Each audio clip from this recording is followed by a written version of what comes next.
ካለሽ አሯሩጠሽ መያዝ አለብሽ።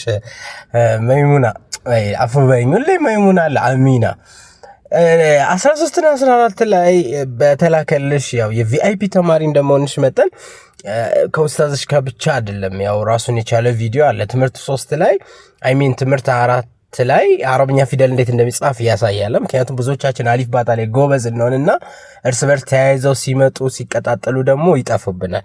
አንቺ ደግሞ አልያዝ ያለኛል ማንን ነው? አይንና ገይን ነው። 13 እና 14 በነገርሽ ላይ አይን ከጉሮሮ መሃል ነው። ገይን መጀመሪያ ላይ ነው። ተጅዊድ ስንማር ካስታወሽ አይን ረብል ዓለሚን ብለን ነበር። ገይሪል መግዱቢ ብለናል። ታዲያ አይንና ገይንንም ስንመለከት አሚና እግሩን አይደለም መመልከት ያለብን ጭንቅላቱን ነው።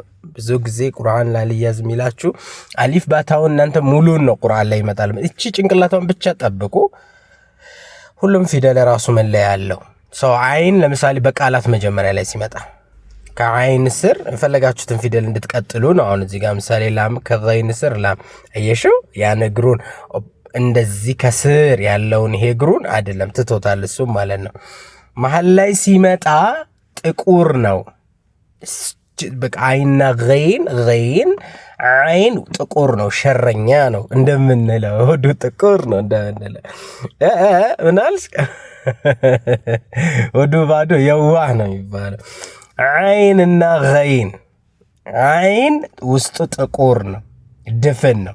መጨረሻ ሲመጣ ሁሉም የአረብኛ ፊደል መጨረሻ ሲመጣ ወደ ነበረበት ይመለሳል። አይንን ግን ተመልከች። እኔ እንደው ምናልባት የኔ ጽሁፍ ለብዙ ክሪላይን አይን መጀመሪያ ሲመጣ ይኸው መሀል ላይ ሲመጣ ውስጡ ድፍን ነው ብያለሁ። መጨረሻ ሲመጣ ወደ ነበረበት ይመለሳል። አንዳንድ ነጥብ ብናረግለት ማን ይሆናል? ገይን። ነገር ግን አሚና ከፋና ከቃፍ ጋር ልዩነቱ ምንድን ነው? ፋና ቃፍ ሲሆን ደግሞ አይተሹ ከሆነ ፋ እዚህ ጋር ሲሆን አሁንም እግራቸውን ወደ ላይ ያደረጉ ናቸው። ግን ከሌላ ፊደል ጋር ለመያያዝ ስለሚፈልጉ ምን ያደርጋሉ? እግራቸውን ወደፊት ይዘረጋሉ። አላህ ፋ ቃፍ። እኔ ጋር ነሽ አይደል? ይህን ስልክ አስቀምጠሽ እዛ ማዳም ጋር ሄደሽ እንዳይሆን። ፋ ቃፍ። አዎ እሺ። አየሽ ግን እዚህ ጋር ሚና በሁለቱ ፊደሎች መካከል ልዩነቱ ምንድን ነው? ፋና ቃፍ ሲሆን ውስጡ ባዶ ነው፣ የዋህ ነው እንላለን። አይንና ገይን ሲሆን ውስጡ ጥቁር ነው። አየ ልዩነቱ። ምንም እንኳን ሁለቱም የቀለበት ቅርጽ ያላቸው ቢመስሉን ግን አይንና ገይን ውስጡ ጥቁር ነው። ፋና ቃፍ ሲሆን ግን ምንድን ነው? ውስጡ ክፍት ነው። አክቹአሊ በሱ መለየት ነው። መጨረሻ ላይ እንኳን ሁለቱም ይለያያሉ። እችን ፖይንት እንኳን ከያሽ በኋላ ይሄን መመለስ ትችያለሽ ማለት ነው። እስቲ የመጀመሪያው ማን ነው?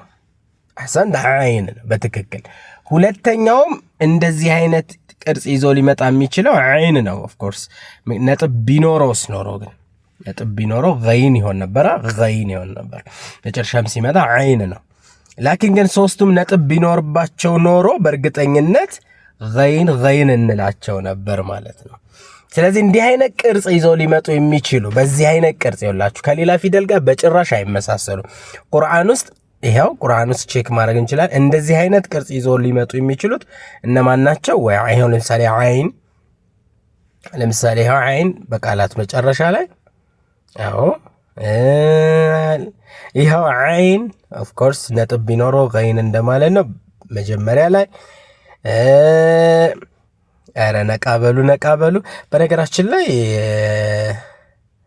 ምናልባት ቪዲዮ ከተለቀቀ የምታዩ ሰዎች ካላችሁ ኦንላይን ቁርአን በጣም ደስ በሚል መንገድ መማር ትችላላችሁ። ዛሬውኑ መመዝገብ ትችላላችሁ።